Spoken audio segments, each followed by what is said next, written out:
You spend your day looking after people's health, but what does your financial health look like? Are you content with your current financial outlook? If you are, then this video probably isn't for you. But if you're not, stick around because I'm going to be talking to you about how you can use property as a medical professional to be able to improve that. Hey friends, welcome back to my channel. My name is Malo Mukwendi and I am interested in the business of healthcare, the business of property, and the business of just improving my life. In this video, I'm going to be talking to you about why being a medical professional is attractive. I'm also going to be talking to you about the difference between property investing and property developing, and I'm going to be giving you some tips on how you can get started today. Property investing versus property development.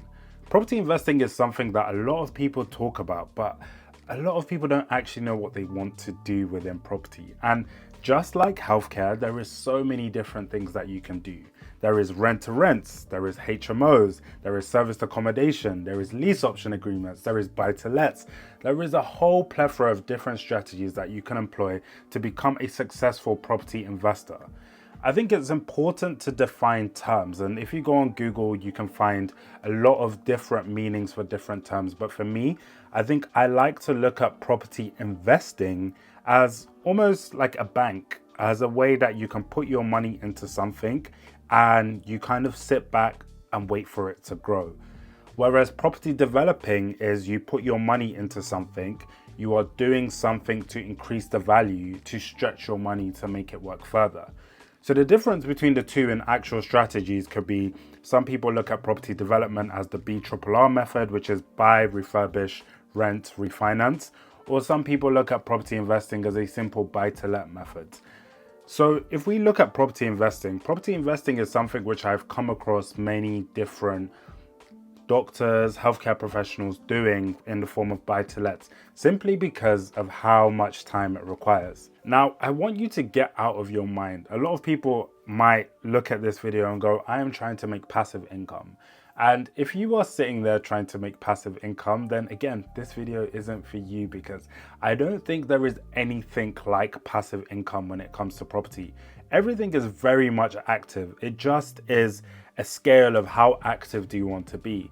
Now, the reason many medical professionals choose the route of buy-to-lets is because on the scale of activity, buy-to-lets is probably closer to the lower end compared to something like doing a ground-up development, for instance.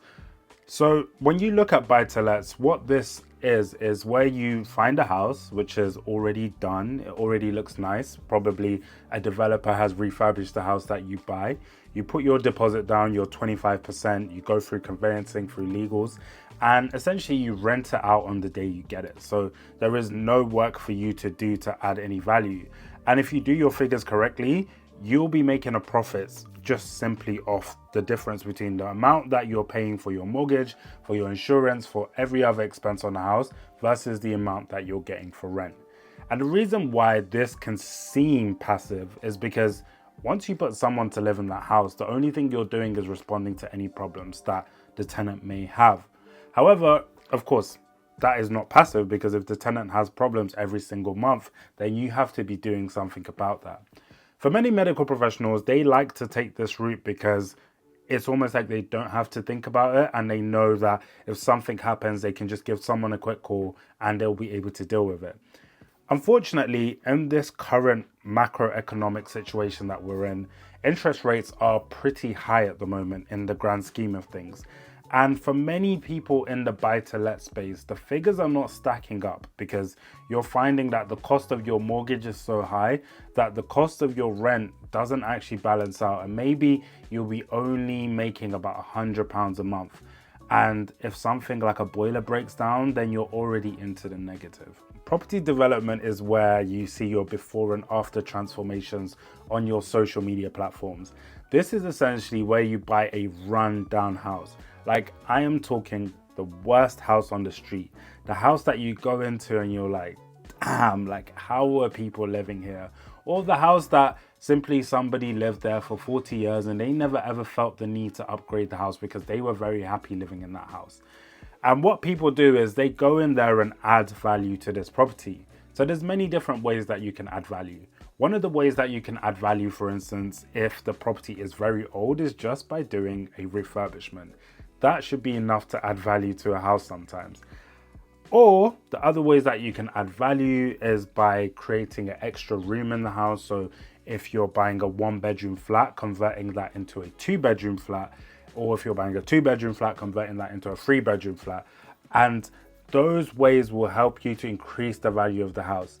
As you push the value of the house higher, then you see more money coming out on the back end. So you might be wondering at the start why I said it's very attractive for a medical professional to be in the property space. And this is because when you apply for lending from your banks, from your bridging loan companies, from your mortgage companies, you look really attractive because of your relatively stable income. Like most medical professionals will stay working in the same hospital and have a long track record of being able to get a good income from their employer, which most of the time is the NHS. And this looks really good to lending companies because they want to be able to know that you're able to pay back the money that they've given you. And if you have a stable job, then this is great. And this is why medical professionals just look really attractive when they're going out to look for lending. The other reason, of course, is everybody looks at a medical professional in society as somebody who is trustworthy. Because if people can trust you with their lives, then people can also trust you with their money. And as a trustworthy person, this really helps you when you're going out to get lending. And of course, as a medical professional, you don't want to ruin any reputation that you have. So you're less likely to do something dodgy in comparison to somebody who maybe doesn't have much of a reputation to lose. So one of the ways as a medical professional you can get started in the property space is education. We all know as a medical professional that you didn't just get to saving people's lives without sitting through those books for so long. So you need to educate yourself on what the different strategies are. You need to find something that you are able to do, whether that's a buy-to-let or a BRRR or a HMO or a SA. All of these abbreviations that I mentioned are different things that maybe you need to educate yourself on. In the future, I am going to be creating more videos which will help you with this education. But in the meantime, there is loads of tools, YouTube videos, podcasts, resources out there which will help you to get started. I think one of the best things that I think will help you getting started on this journey is just going on to Rightmove. I think a lot of the time people don't actually know how much property costs. So if you go onto Rightmove and just type in the area that you live in and just get a feel for what the prices are. And a good way to look at if you can afford something is just by looking at the purchase price, let's say if it's 400,000, and just timesing it by 0.28. This will be able to give you a very rough cost of what it will cost you to be able to purchase this property as an investment property. The reason I say 0.28 is because you need a 25% deposit, and then the other 3% is for things such as your legal fees, sometimes stamp duty, and all of this. This is just a very rough figure, but it's a starting point and it will help you get on. So if you've enjoyed this video, let me know in the comments below. If you're a medical professional thinking of getting into the property space, or you're already in the property space, comment below. Let us know what your strategy is, let us know what your ideas are, and let us know how you're using your job to be able to build that generational wealth.